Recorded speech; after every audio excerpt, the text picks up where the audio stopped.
Your television has apps built in, and after about 2 years, most of them are slow, cluttered with adverts, and no longer getting updates.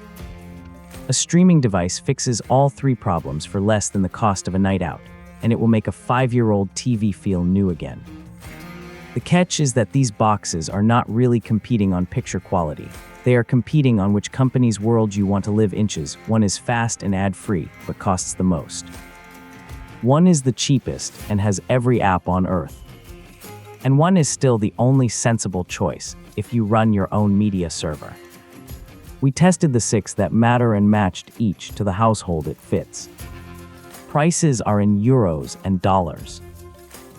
Before we rank anything, here's how we judged. 4 things decide whether a streamer is worth buying. First, speed, how quickly apps open, and how smoothly the interface moves, because this is what you feel every single day. Second, picture and sound, Dolby Vision, Dolby Atmos, and whether it can pass lossless audio through to a receiver. Third, apps and ecosystem, which services are supported, and how well it works with the phone in your pocket. And fourth, plain value. Every device is scored on all 4. Starting with our best overall pick, the Apple TV 4000. It is the most expensive device in this guide, and it is also the only one that still feels fast after 3 years. Everything about this box is quicker than its rivals, because Apple puts a phone-class processor in it, while everyone else uses the cheapest chip that works. Apps open instantly, menus never stutter, and it will still feel responsive long after a budget stick has slowed to a crawl. It is also the only major streamer with no advertising on the home screen, which sounds minor until you have lived with the alternatives. It runs an Apple A-series chip with full Dolby Vision and Dolby Atmos support, AirPlay built in, and it works as a HomeKit hub for smart home devices. Every major streaming app is available. It costs around €169 or $129. The standout is what is missing. Every other platform here sells your home screen. You switch the TV on and get a full-width banner for a show you have no interest in. Apple does not do that.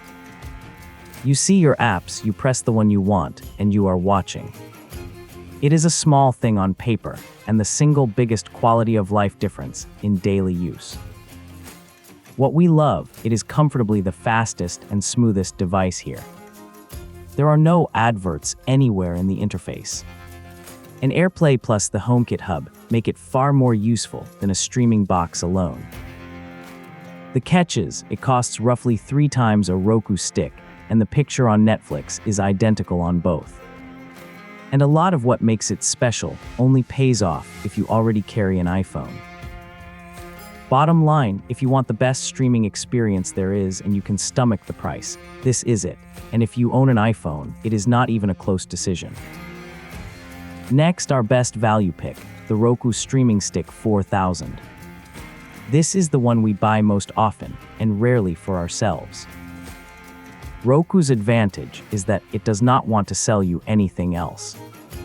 Amazon pushes Prime, Google pushes YouTube, Apple pushes Apple TV+. Roku's home screen is a grid of app icons in whatever order you put them, and that neutrality makes it the easiest platform to hand to somebody who is not interested in technology. It is also under €50 with Dolby Vision, which is remarkable. You get full 4K with Dolby Vision and Dolby Atmos support, Wi-Fi built in, and a simple voice remote. It plugs straight into an HDMI port and draws power over USB. It costs around €49 or dollars. The standout is how boring the interface is, and that is a compliment. It is a grid of tiles that stay exactly where you put them.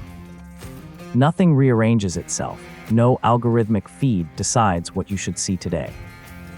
If you have ever tried to talk a parent through a streaming menu over the phone, that predictability is worth more than any spec on this list. What we love, Dolby Vision and Atmos for under €50, is exceptional value. The interface is the simplest here by a distance. And Roku stays genuinely neutral about which services it puts in front of you. The catch is, the home screen does carry one large advert tile. And it is not as quick as the Apple TV when you push it hard. Bottom line, for most households, this is all the streamer you need, and it is the one to buy when you are setting up a TV for somebody else. In third, our best for home cinema pick, the Nvidia Shield TV Pro. It is old, it is expensive, and for one specific group of people, nothing has replaced it. If you own an AV receiver and a library of proper film files, you need lossless audio pass-through, the ability to send Dolby True HD or DTS master audio to the receiver untouched so it can decode it. Most streamers quietly re-encode that down to something lesser. The Shield does not, and its hardware decoder plus 2 USB ports make it the best Plex client anyone has built. It runs Nvidia's Tegra X1 Plus with 3 GB of memory, has 2 USB 3.0 ports for external drives, and passes lossless Dolby True HD and DTS master audio through to a receiver. It also runs GeForce Now for cloud gaming. It costs around €219 or $199. The standout is that lossless pass-through, and it is the reason people still buy this in 2026. If you have spent real money on a receiver and speakers, having a cheap streamer quietly downgrade your audio track defeats the entire point. The Shield hands the original bitstream to your receiver and lets it do its job. For a serious home cinema, that is not a nice to have. What we love, it passes lossless Dolby True HD and DTS through untouched. It is still the best Plex client available. And 2 USB ports mean you can hang drives straight off it.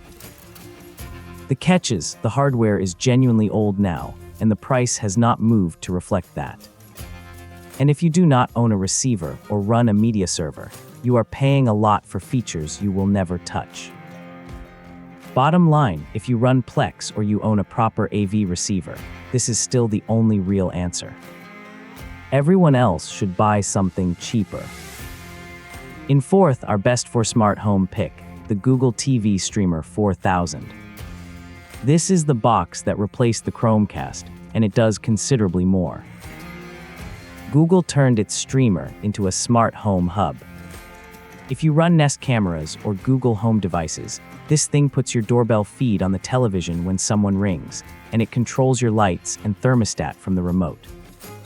It is also meaningfully faster than the Chromecast it replaced, and it still has Chromecast built in, so anything you cast from an Android phone lands here. You get Dolby Vision and Dolby Atmos, the full Google Play Store, Chromecast built in, and a Google Home Hub with Thread and Matter support for smart home devices. It costs around €119 or $99. The standout is the Smart Home Hub. Someone rings the doorbell in the middle of a film, and the camera feed appears on the television. You can see who it is without moving. The same remote dims the lights and turns the heating down. If your house already runs on Google, the streamer stops being a streamer and becomes the control panel for the whole room.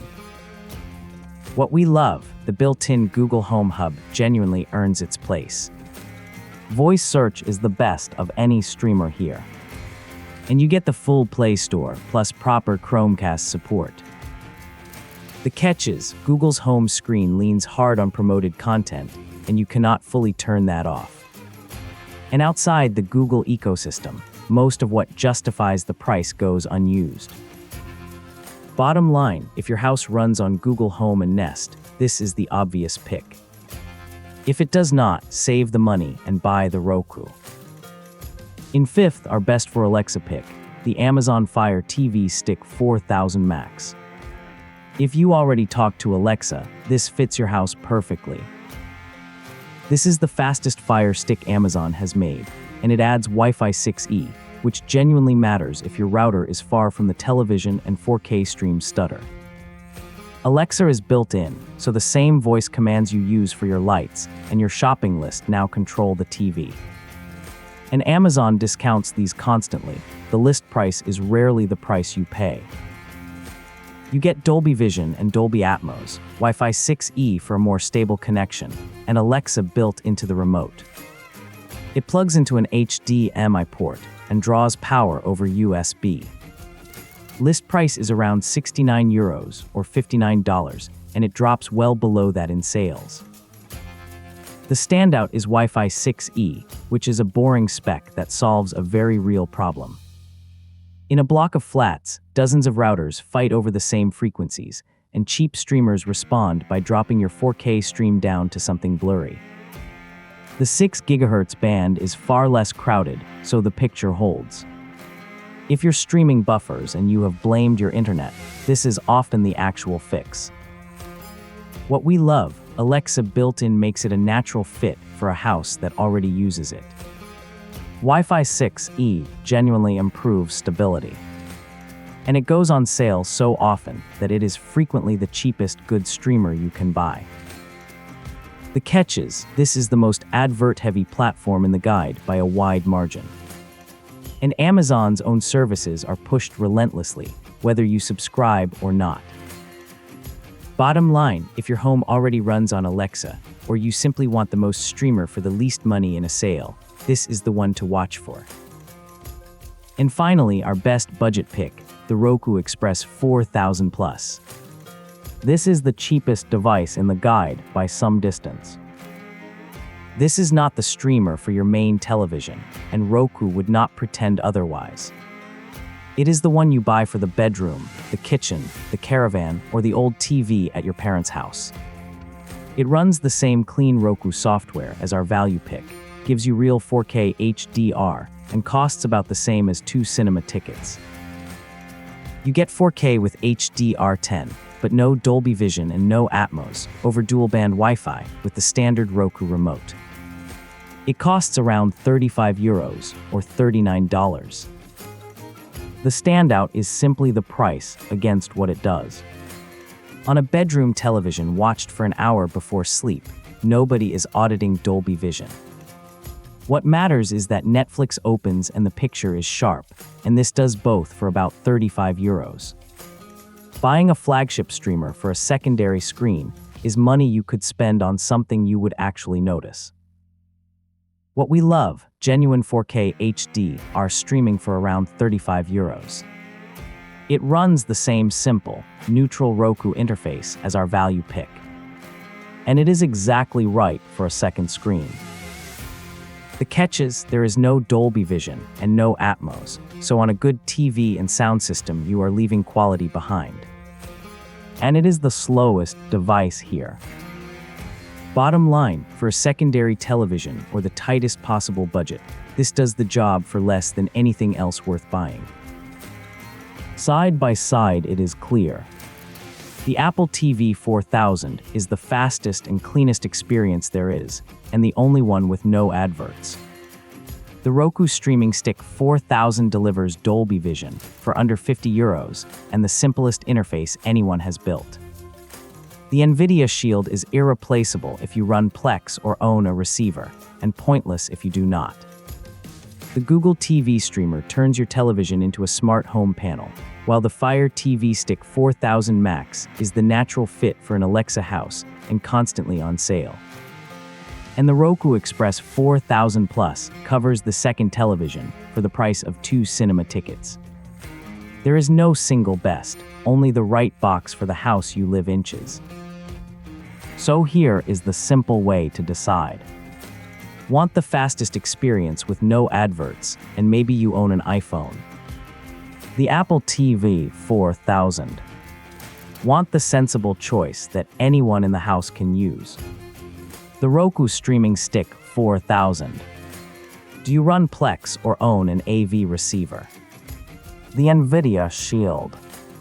Is your home full of Nest cameras and Google speakers? The Google TV Streamer. Do you talk to Alexa all day? The Fire TV Stick 4000 Max.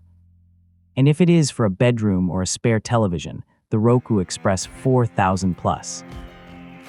And that is our complete 2026 streaming device guide, the fast and ad-free Apple TV 4000, the sensible Roku Streaming Stick 4000, the Home Cinema Nvidia Shield, the Smart Home Google TV Streamer, the Alexa-friendly Fire TV Stick 4000 Max, and the bargain Roku Express 4000 Plus. Up-to-date prices in euros and dollars, plus links to all 6, are in the description below. Which one is going behind your TV? Let us know in the comments and subscribe, because we publish a fresh buyer's guide every single week.